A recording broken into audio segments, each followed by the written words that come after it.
Watauga High School will not be playing in this year's state finals, but that doesn't mean they haven't earned the right to be called champs. True. Sports director John Johnson joins us in studio to share their story. Hey, John. Yeah, guys, it's a story of perseverance and community. Watauga football had to overcome not only their opponents on the field, but also off.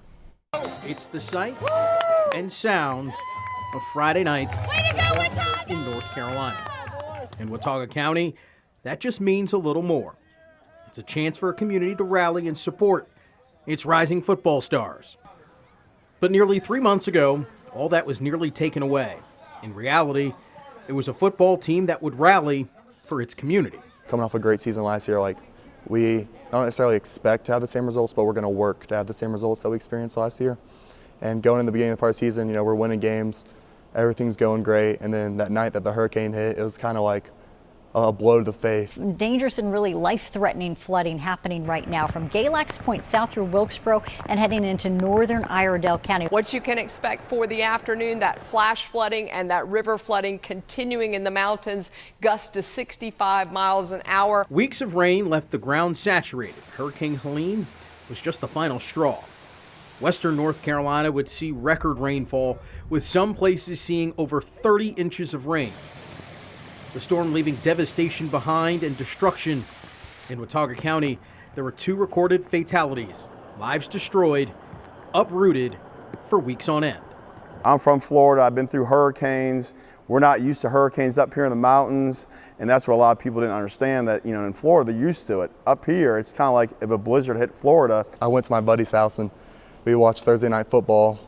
And I stayed the night there, and then the wind and the rain was howling all night. I thought trees were gonna fall in the house. I live in a rural part of the county, so I was kind of concerned about my family and our house and our property. The roads were completely destroyed, and that there's no way for them to get out, for me to get to them. I didn't get home for 16 days, and I just stayed in town, stayed with a lot of the football members, a lot of my friends. That's like family. When someone can take you in as their own, that's like family to me. For the football team, attention would shift from the gridiron to serving the community. One by one, they began the restoration, volunteering their time and even joining Samaritan's Purse. Samaritan's Purse would call me about, this family, this elderly couple needs people to help move things from the basement, and we'd have 10 guys go over there and help the couple move things. You see a family just lose everything, and they have no idea where they're going to lay their head down at night.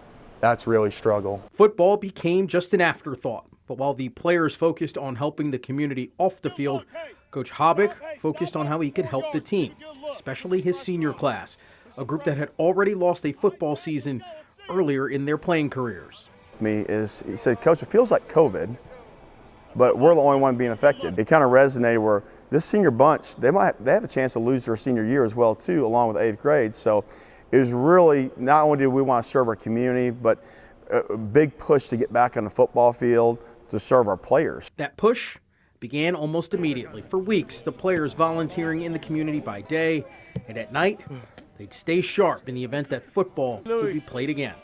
When we got them back, it felt like a summer workout. It really did. Our kids were throwing up. They haven't been doing anything for 2.5 weeks, and just getting them back to volunteer workouts was tough, and trying to get them ready to play a game the following week was a challenge. But because we had 20 seniors, and type of seniors that we had, great leaders, they made it a lot easier than if we had a younger bunch. A full month after the storm would pass before football was played. First on the road against Alexander Central, before being home post-storm against High Britain.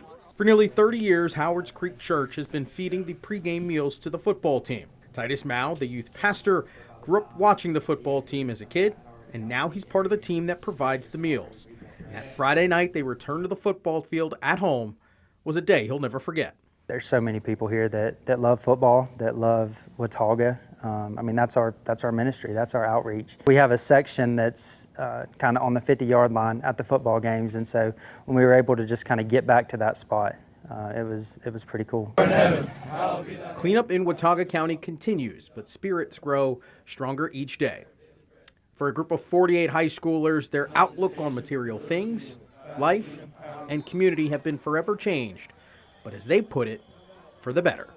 This hurricane is a lot bigger than any team we're going to face on a field on Friday night, and we learned that each and every one of us cares and loves for each other, and we know that no matter who we face, whether it be our cross-county rivals or Cleveland Browns, we'll be prepared to step on the field and go at the challenge head on.